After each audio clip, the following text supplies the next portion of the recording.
Shri Sai Satcharita, Chapter 5, Part 2.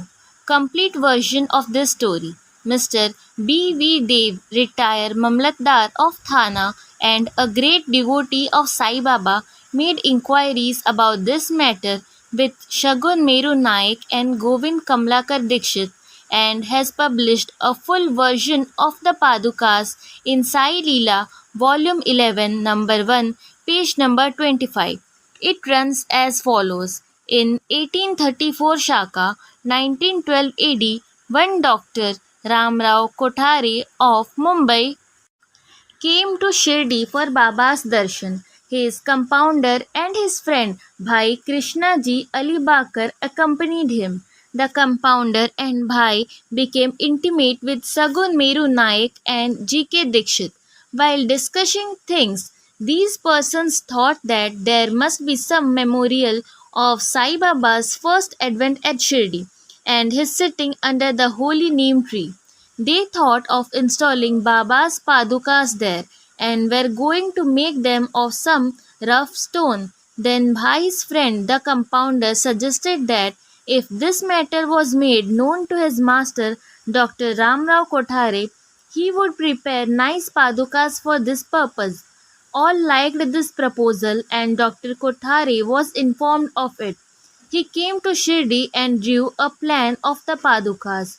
He went to Upasani Maharaj in Khandoba's temple and showed him his plan.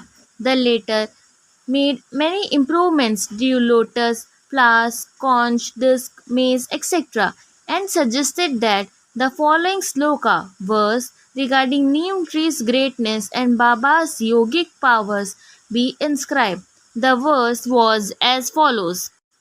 सदा निम्बवृक्षस्य मूलाधिवासात् सुधास्त्रीवीणा तत्कमप्यप्रियं तरुकल्पवृक्षाधिकं सधयन्तं नमामि स्वरं सद्गुरु साईनाथाम्.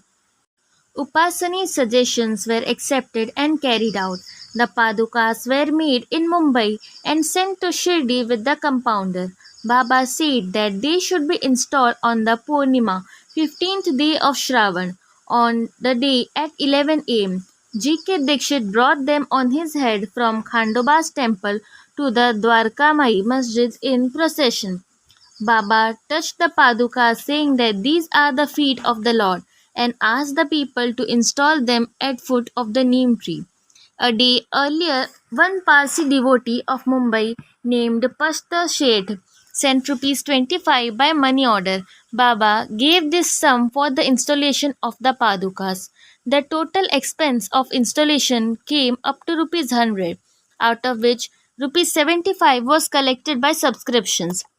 For the first 5 years, G.K. Dikshit worshipped the Padukas daily, and then this was done by Lakshman Kachishwar Jakhadi. In the first 5 years, Dr. Kothare sent rupees 2 per month for lighting the lamp, and he also sent the railing round the Padukas. The expense of bringing the railing from the station to Shirdi, rupees 780, presently rupees 7.50, and roofing was paid by Shagun Meru Naik. Now, Jakhadi Nana Pujari does the worship, and Shagun Meru Naik offers the Naivedya and lights the evening lamps. Bhai Krishnaji was originally a devotee of Akalkot Maharaj. He had come to Shirdi at the time of installation of the Padukas in Shaka 1834 on his way to Akalkot. He wanted to go to Akalkot after taking the darshan of Baba. He asked Baba's permission for this. Baba said, "Oh, what is this? What is there in Akalkot? Why do you go there? The Maharaj of that place is here, myself." Hearing this, Bhai did not go to Akalkot. He came to Shirdi off and on after the installation of the Padukas. Mr. B.V. Dev concluded that Hemant Pant did not know these details. Had he known them, he would not have failed to depict them in his Satcharita. Wrestling bout with Mohideen Tamboli and change in lifestyle. To return to other stories of Baba, there was a wrestler in Shirdi by name Mohideen Tamboli. Baba and he did not agree on some points, and both had a fight. In this, Baba was defeated.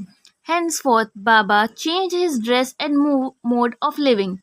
He donned kafni, wore a langot waistband, and covered his head with a piece of cloth. He took a piece of sackcloth for his bed and was content with wearing torn and worn out rags. He always said that poverty is better than kingship, far better than lordship. The Lord is always brother, befriender of the poor.